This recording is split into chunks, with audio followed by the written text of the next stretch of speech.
رمضان میں اللہ تعالیٰ کی رحمت بہت زیادہ ہوتی ہے. بڑے بڑے شیاطین ان کو قید کر دیا جاتا ہے، چھوٹے موٹے کھلے ہوتے ہیں، اور جو ہم پھر بھی گناہ کر رہے ہوتے ہیں نا، لوگ کہتے ہیں جی شیطان تو قید ہے، پھر گناہ کیوں ہو رہے ہیں؟ ہمارا نفس، ہم نے اس کو اتنا موٹا کر لیا ہے، کھلا کھلا کے اتنا موٹا کر لیا ہے کہ اب یہ رمضان میں بھی نافرمانی نہیں چھوڑتا.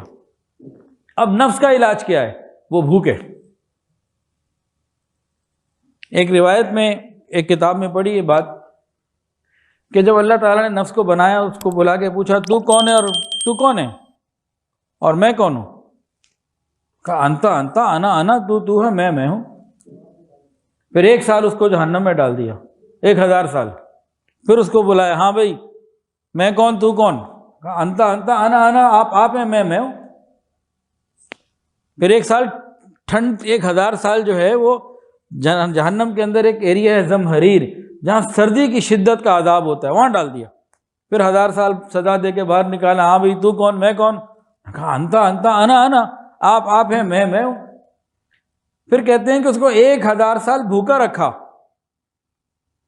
1000 سال کے بعد جب اس سے پوچھا، ہاں بھائی تم کون، میں کون؟ اللہ تعالیٰ نے پوچھا بھائی تو کون، میں کون؟ انہوں نے کہا اللہ تو رب ہے، میں کیا ہوں، میں تو کچھ بھی نہیں.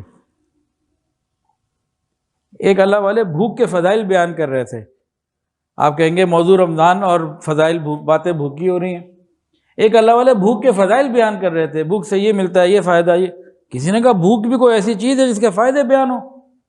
تو بہت خوبصورت بات ارشاد فرمایا فرعون کو اگر بھوک لگتی تو خدائی کا دعویٰ نہ کرتا. یہ جتنے نخرے ہیں پیٹ بھرے کے ہیں. تو رمضان میں خود بخود ایک موقع مل رہا ہے، تو ہم اس موقع کو اپنے ہاتھ سے کیوں کیسے ضائع کرتے ہیں؟ سحری کے اندر بھی اوور ایٹنگ اور افطاری کے اندر بھی اوور ایٹنگ.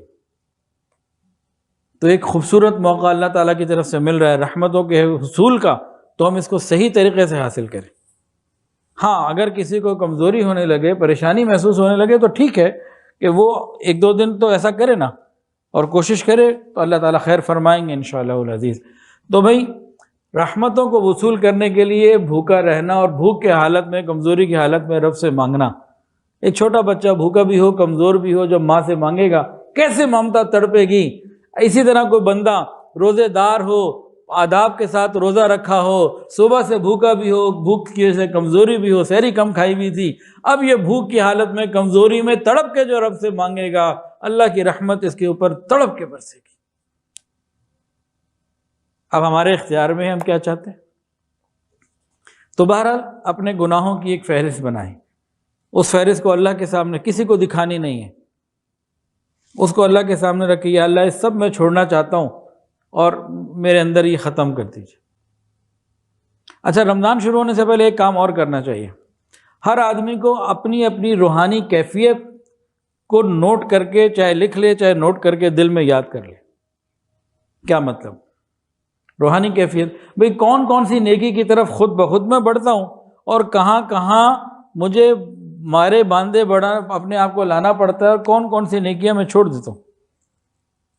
ایک سائڈ. دوسری سائڈ، کون کون سے گناہ ایسے ہیں میں فوری طور پر بھاگ کے کرتا ہوں. تو ہم یہ دیکھیں کہ ابھی میری کیا کیفیت ہے. پھر رمضان پورا آداب کے ساتھ گزارنے کے بعد دیکھیں کہ نیکیوں میں کتنا آگے بڑھا، گناہوں سے کتنا نیچے گیا. کیفیت میں فرق پڑا کہ رمضان گزار کے کہ نہیں. اگر یہاں اس ٹیسٹ کو ہم نے پاس کر لیا تو یقین کر لیجئے رمضان ہمارا قبول ہو جائے گا انشاءاللہ تعالی. لیکن اگر ہم نے ٹیسٹ کو یہ دیکھا کہ جیسے رمضان سے پہلے تھے ویسے ہی رمضان میں رہے، بعد میں بھی وہی رہے، فیل، 100% فیل، 0 ہو گیا. تو ہمیں اپنے آپ کو اس میں الرٹ رکھنا ہے